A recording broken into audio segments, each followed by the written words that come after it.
this book is very different than my other books that I've done. This is my 9th one. Other books are guides or really boring histories for the most part, unless you're really into whiskey. But this book is a memoir. And basically the story of how I got into bourbon over the last 20 years and kind of how I jumped into this world of being a bourbon taster. And one day learning how to taste in therapy. And when I came home from the war, I had a lot of problems recovering from the war. Like wherever I went, I would see like a sniper. I would feel like there would be a car bomb near. And I got in therapy at the Louisville VA, and it absolutely saved my life. But one of the other things that it did was in a session, my therapist taught me a technique called Taste Mindfulness, where I put a barbecue potato chip on my tongue, and she told me to think about the salts and the sugars and how they separate on my tongue, and close my eyes and just have that moment kind of be with me. And the whole point was to connect my brain to my palate. And I remember sitting in that chair thinking, this is so weird, you know? Why? I'm in here trying to like, not think about car bombs and I'm over here eating a chip. But something happened, like it completely resonated. Like I felt the salts and the sugars separated.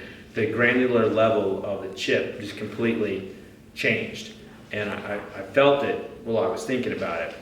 And so naturally, I went home and drank bourbon after that. And no therapist in the world would tell you to do that, by the way. It's not, but I was an up and coming like bourbon writer, and I was like, I want to see if I can apply this to tasting bourbon. And I did, and it completely changed how I taste it. And it's how I've been able to build what I do today as a taster. And so that's what this book is in part. And the other part is I found a brand called Old Crow, fell in love with it right down the street at Bourbon's Bistro, and absolutely, completely changed how I view bourbon. And then I came out of there to find out that Old Crow is a bottom shelf turd. Like nobody drinks it anymore, nobody likes it. And so I spent the next decade trying to find out what happened to Old Crow and who was James C. Crow to begin with. And this book entails all of that, but it's also my personal journey and some of the bumps in the road that I've had. And I reveal a lot. So if you're triggered easily, I would not recommend reading the first chapter especially. That being said, there is a warning at the front. Ted, you're my lawyer. I'm good, right? We're good there? All right.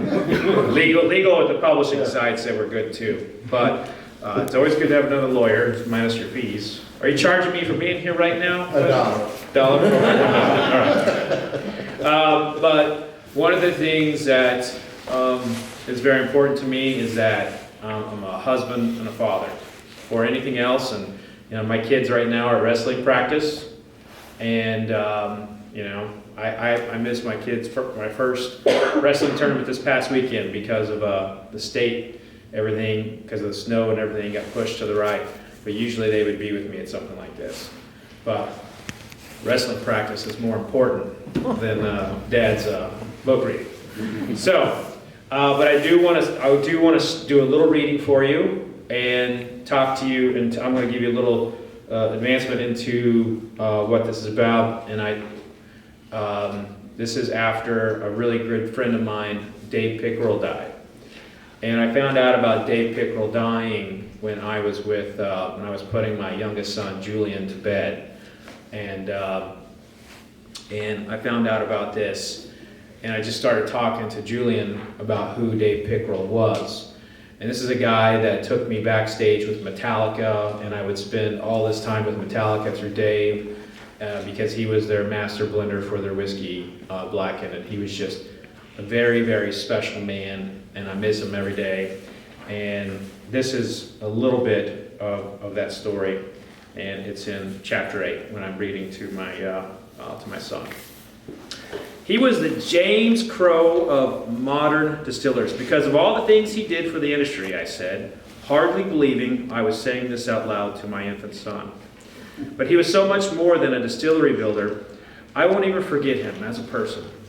Oh, Mr. Dave was a character, Julian. He had a big, round belly, but still appeared athletic and had a handshake that could crack your knuckles. He also had a knack for stirring the pot. One time, when he was starting a moonshine called Popcorn Sutton, named after the famous moonshiner, he told me they had no marketing budget. I stopped. Julian gazed at me with his reflective hazel eyes, seeming to enjoy the conversation. So I continued. Dave had this idea of copying the Jack Daniel's label. Not a little bit, like the whole thing. The font, size of the label, color, and bottle size. Everything. He completely ripped off Jack Daniel's, which, as you know, Julian, is the largest whiskey brand in the world. You can't go far without seeing Jack somewhere. Well, he did it. The Jack Daniel's lawyers wrote him to cut it out. Dave didn't stop, and Jack Daniel's straight up sued Dave and his partners of Popcorn Sutton. The lawsuit made all the newspapers, and Dave said, "That's how we launched the brand. Their lawsuit was our marketing." We pulled the bottle, which we always intended to do once they sued us, but you just can't buy that kind of publicity. So the moral of the story here, Julian, never bet against Dave. Damn, I'm going to miss him. When I looked down, Julian was asleep and my eyes were sore. But I find myself wanting to tell Julian more. Not just about Dave, but about the other great distillers who meant so much to me. Jimmy Russell, Edwin Foote, Fred Noe, Chris Morris, Jim Rutledge, and so many others who helped me become who I am. And there was one distiller who I was with as he struggled through ALS. People may remember Parker Beam for his incredible golden palate and ability to make whiskey, or how he led Heaven Hill after the horrendous fire in 1996. Or maybe they'll think of the brand with the namesake, Parker's Heritage, but I'll remember the man as he fought to live, battling ALS. The courage it took for him to wake up every day, to ride his bike for as long as he could and remain active. Some may think that was not how he'd want to be remembered, but I'd argue I saw his strength when others saw a man on his deathbed. He never gave up and lived with ALS for 6 years. One after another, I shared the stories of people who influenced me, outlining all the quirks of these folks, including Julian's godmother, the first female master taster, Peggy Noe Stevens. "She's the reason I have a beard, you know," I said, noticing his eyes open when he heard her name. Then I started telling him about the early distillers. In the late 1800s, one master distiller named Cyrus Noble made whiskey so good that a gold miner traded his mine for the whiskey. But the story of Cyrus is one of caution too, buddy, because he liked whiskey so much that he got drunk and fell into the mash tun. Another iconic fella, E.H. Taylor, was super important for passing the Bottle and Bond Act, and you know, you can still find his name on bourbon bottles today with his picture. My favorite distiller of all time, Julian, is a guy named James C. Crowe. You know, he's the guy I said Mr. Dave was like, and Daddy's got a file so thick on this fella, I could fill your crib with the papers. But I feel like I don't know nearly enough about him, or I ever will. Julian's attention was entirely on me. At 2 months old, he had never seemed so focused. He squeezed my finger and cooed. Do you want more bourbon stories? He kicked, which was my answer for yes. You see, son, the industry has a long history of making stuff up. And the greatest distiller of all time was said to be a doctor. But neither I nor past researchers could find evidence that Crowe was actually a doctor. The best theory is he learned some chemistry techniques here and there and put them to use when he moved to America. We do know for certain that his whiskey took off like wildfire and that Old Crow was the greatest brand of the 1800s and arguably the best quality of the 1900s. Then Jim Beam bought it in 1987 and turned it into poo-poo, I said. Still trying to refrain from cussing around my kids, no matter the age, which, by the way, lasted for long, as Julian was, basically that lasted as long as Julian was in diapers. Once a soldier, always a soldier's mouth. I looked at Julian, his eyes closed now, and let him rest on my left pec. As I rocked, I thought about Dave, how whiskey events would never be the same without seeing him, his huge smile, and the legions of fans that came to learn from his massive distilling brain. I kissed Julian on the forehead and slowly laid him in the crib. The line between life and death is ever moving, so small.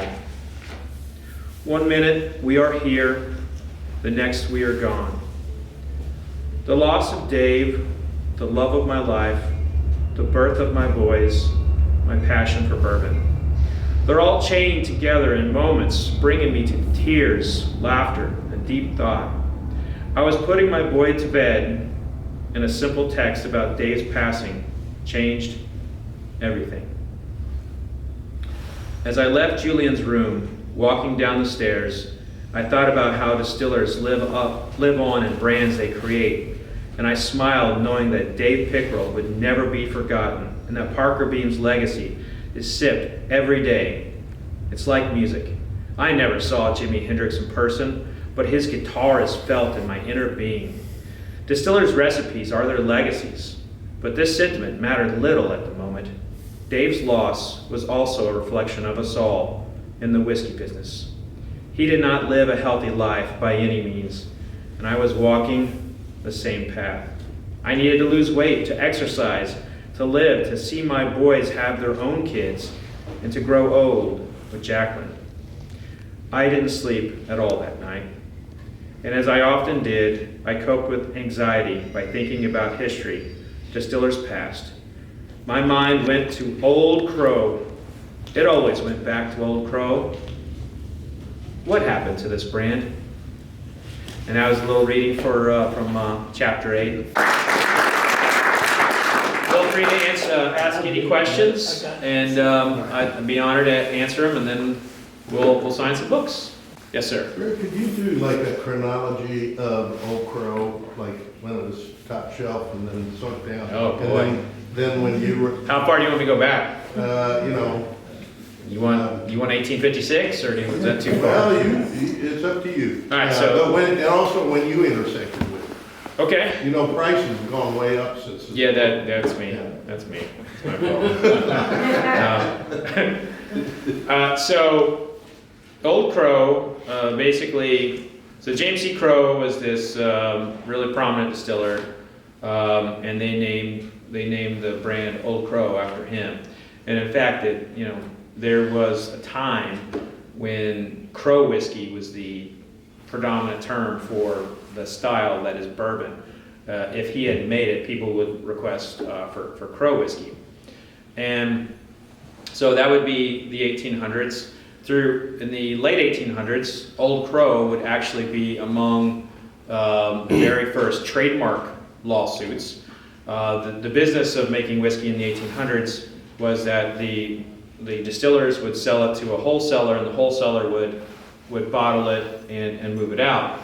Old Crow had wholesalers all over the country, and so there was when the trademark laws became a thing, there were wholesalers who claimed that they had the rights for Old Crow, and then the distiller claimed they had rights for Old Crow. So there's landmark lawsuits that are tied to Old Crow based on who can have that name.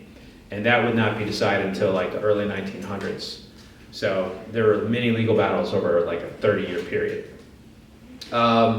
Really, Old Crow becomes, synonymous and famous when National Distillers, takes it over, during Prohibition, and they put all these ads together about it, like Daniel Webster drinking Old Crow, Mark Twain drinking Old Crow. It became well known that General Grant was drinking Old Crow during the Civil War. All kinds of famous people were tied to drinking Old Crow. There were people running for governor in Kentucky that would bribe people to vote for them with a shot of Old Crow. Perfectly legal back then, by the way. You know, so all kinds of stuff like that. And Old Crow was doing great. And then they started changing some of their messaging in the 50s, and then the rise of vodka in the 60s kind of like plateaued out all bourbons. And then in 1987, Jim Beam acquired Old Crow and the other brands.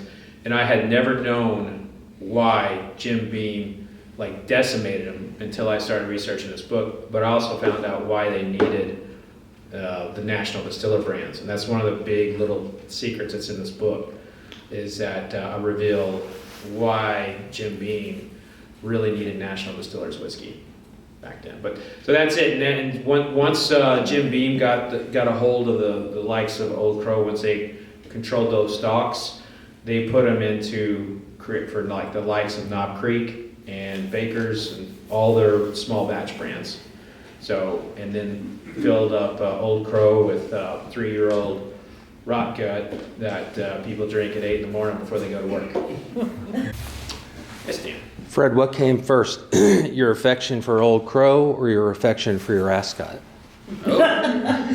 The ascot was first. I fell in love with ascots as a kid, watching things like Love Boat and Murder, She Wrote, and like all these like cool characters were always like wearing like ascots, and I was watching it as a kid. I was like, I want to wear one of those.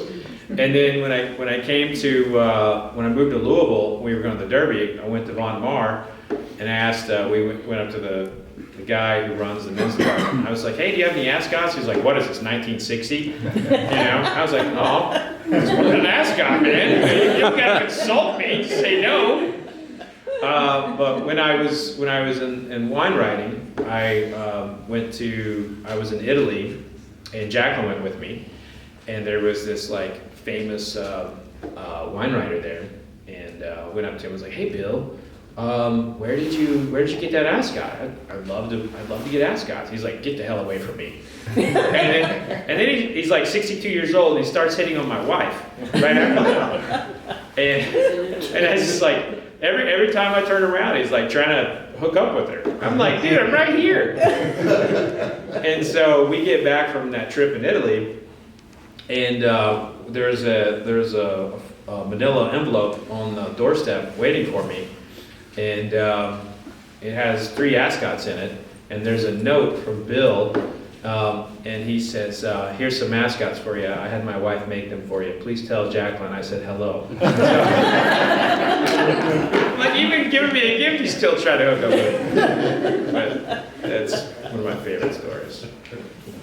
Sir? My real question, the title here, the subtitle is, How a Forgotten Brand of Bourbon Saved One Man's Life. Yeah. You didn't really talk about that much, that part, and, you know. Being the man that got saved there? Yeah, you mind sharing a little bit? Yeah, absolutely. Like I said at the beginning, I'll even read the, we do have a, let's see here, let me read this. I think it's in here. A note from the author. Portions of this text contain direct quotes from historical documents that are racially insensitive. Neither the publisher nor the author condone this language. Note also that the author shares personal mental health and self-harm stories. So, when I came home from Iraq, let's just say, and I'm very explicit in the book, I write about it heavily. Let's just say that, you know, on one hand, I probably should have been killed in Iraq, and on the other hand, I'm lucky to be here now, post-Iraq. And, you know, my wife saved me in a lot of ways, like literally saved me, and then figuratively as well. But the bourbon side of it is, it gave me purpose in a time I needed it. Gave me something to focus on, other than the war demons kind of plaguing me, you know? And anytime, I mentioned the like coping with anxiety. Anytime I found myself in a situation where I was in a rut or I was like having issues, I would go to research, and whether that would be in a library or if that would be in an archive, which there's something special about holding some documentation that's 200 years old. You can, you feel it, the feeling of the paper, seeing someone write from that time, or reading words that were just even put in the newspaper. Like, research is something that is really powerful for me. Really powerful. Tasting versus Drinking? smelling. Oh, okay.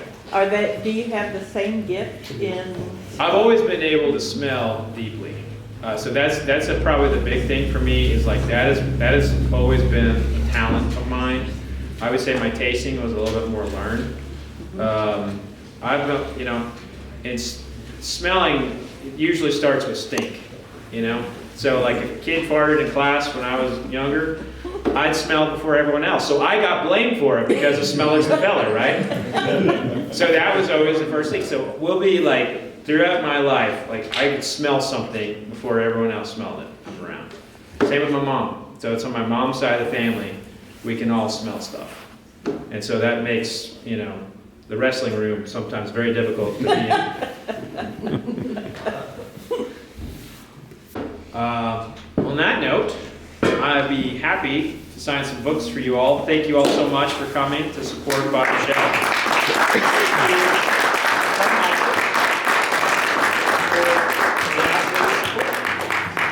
And just one last thing, remember, vodka sucks. I agree.